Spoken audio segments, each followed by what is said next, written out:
Hello YouTube, today is August the 9th, 2015, Sunday. Today, book review I'm talking about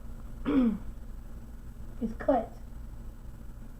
Most people that read this book, it took them 2 or 3 days to read, but I read it in one day. And I'm so proud of myself because at first times I didn't want to finish reading it, but it was getting so freaking good. Basically, I'm gonna read the summary in the back of the book, and then I'll tell you what I thought about the book.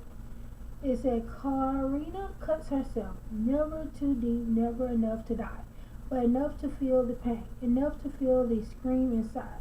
Now she's at Sea Pines, a return, a result restatement treatment factory filled with girls situation with struggling with problems of their own.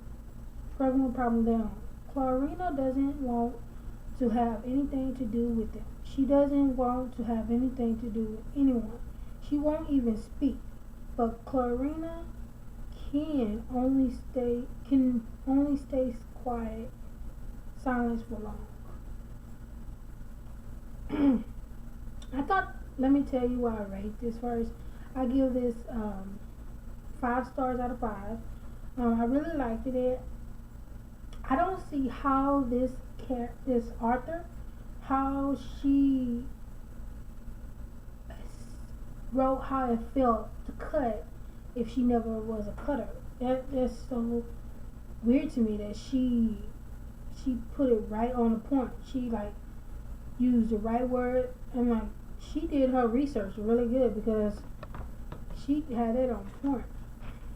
But the characters in the book is Debbie, Stacy, no Sandy, something like that. Tiffany, Becca, Trina, Ruth, and Clarina. Clarina is the main character in the book. She's a cutter. Oh, and Amanda, she's a cutter too. Ruth, she works there. Trina, she's have an eating disorder. Becca, she have an eating disorder. Tiffany, she's there instead of jail. Something happened, so she went to there instead of jail. Sandy, she's addicted to all drugs, every drug. And Debbie, she's an overweight girl. Okay, basically, when you first read the book, when I first read the book, I was like, who is she talking to? First, because she kept on saying, when I came to you, and da da da da, like that. I was like, oh, who is she talking to? So I was trying to figure out who she's talking to. And then when she get to the part where when she's talking to her therapist, I was like, oh, that's who she's talking to the whole time through the book. It's like in a second person in a way, but not really. Because it's still her, but she's talking to her therapist, but not really talking to her therapist when she's not speaking. And it's so funny because Becky, she have an eating disorder so bad that she had like 2 heart attacks, and she was so bad that she had to go to the bad part of the hospital group. I forgot what they call them. But Debbie, she took care of her. She made sure she ate her food and stuff like that. Well, at least she thought she did. And Trina is so bad that she got bald spots in her head, so she wear a baseball cap to cover up her bald spot. And Sandy, she's very funny. I like her. She's funny. But it's the new girl named Amanda. She's a trill. She was talking about it's a free country. She said piercing is, she said tattooing is just like cutting yourself in ways. Like why I can't, she had that kind of attitude, you know.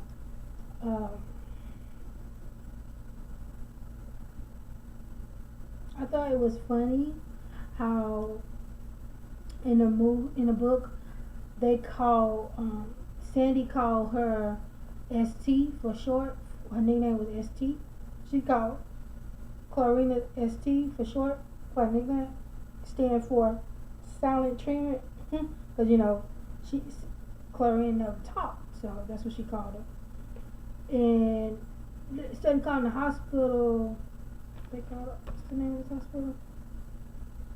The hospital name is C Pines. Instead of calling that the patients there, they call it Sick Minds. It was so funny.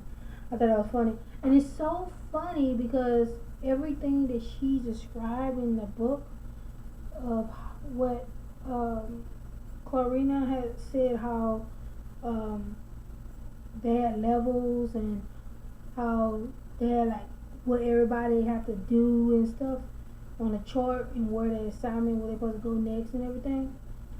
I was a cutter for many years, and I was in the hospital for a while. And when I was there, it was how she described it in the book is just how it was in the hospital for me. You get roommates, they check on you, they have their little rounds.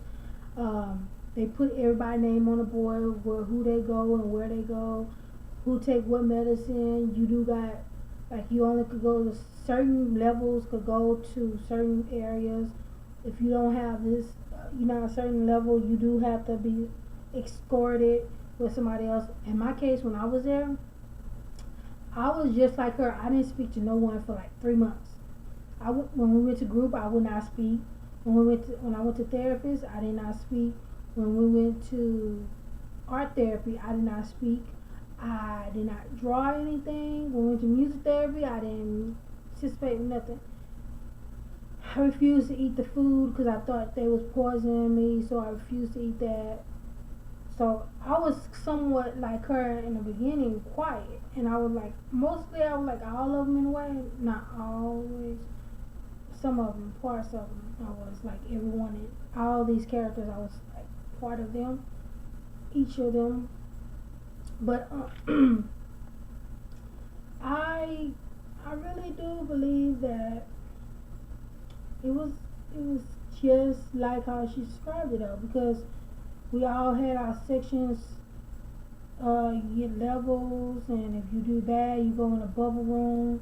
That's what we called ours. I don't know what they call theirs. We had a study room. We had, stuff like that.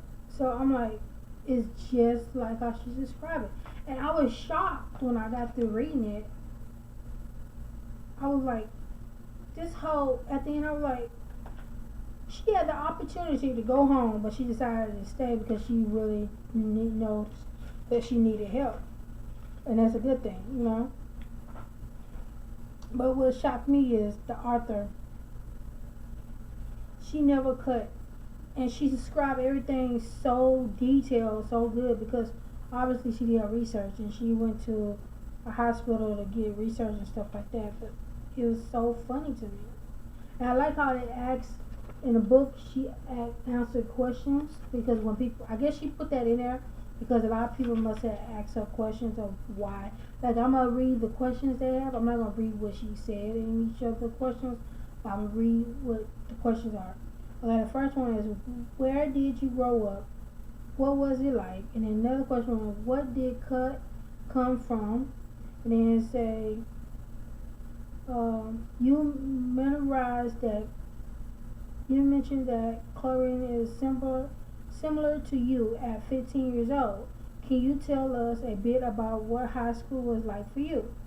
I read that little part because it's short. She said, I went to Catholic high school and was on a debate team. I think we are similar in that way.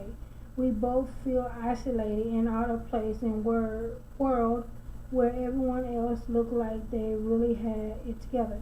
I feel like that a little bit. Sometimes that everybody is more together than I am. Sometimes to this day I'm still like that. Somewhat parts of me.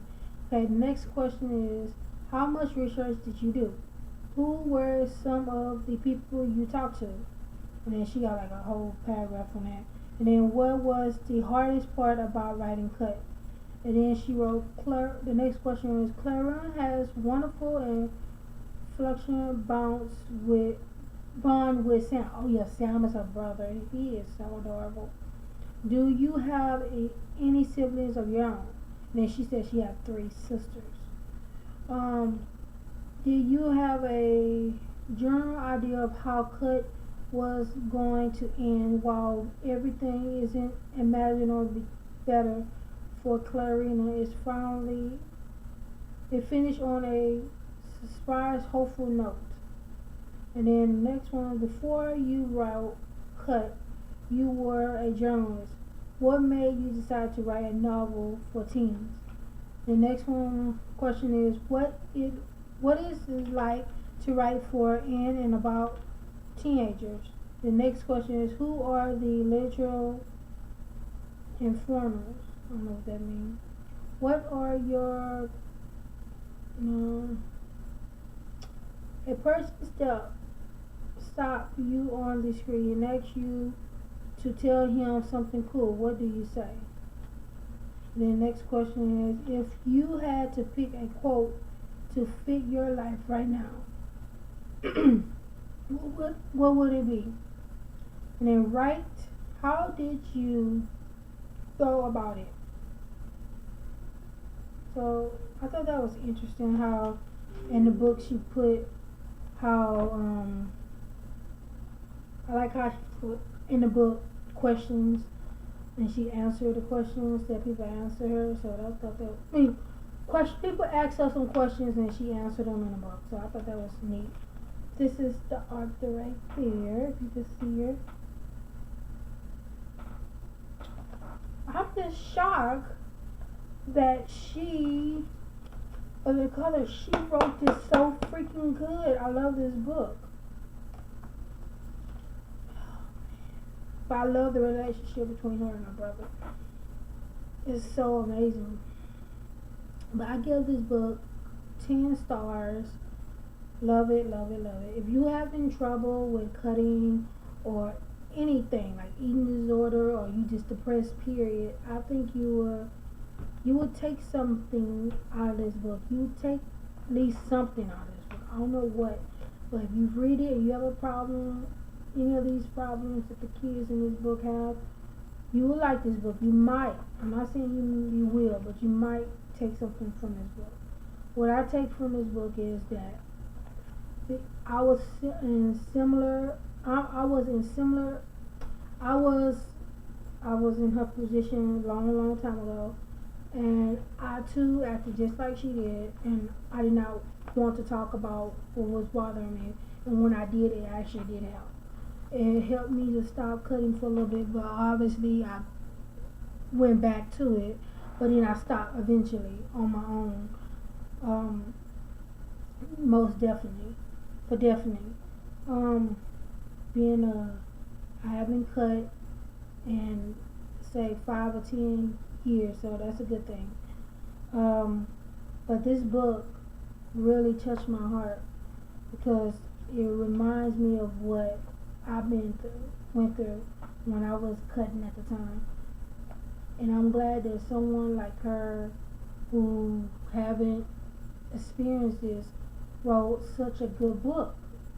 So I just want to say I love this book and give it 10 thumbs up. Until next time, peace, love, and be good.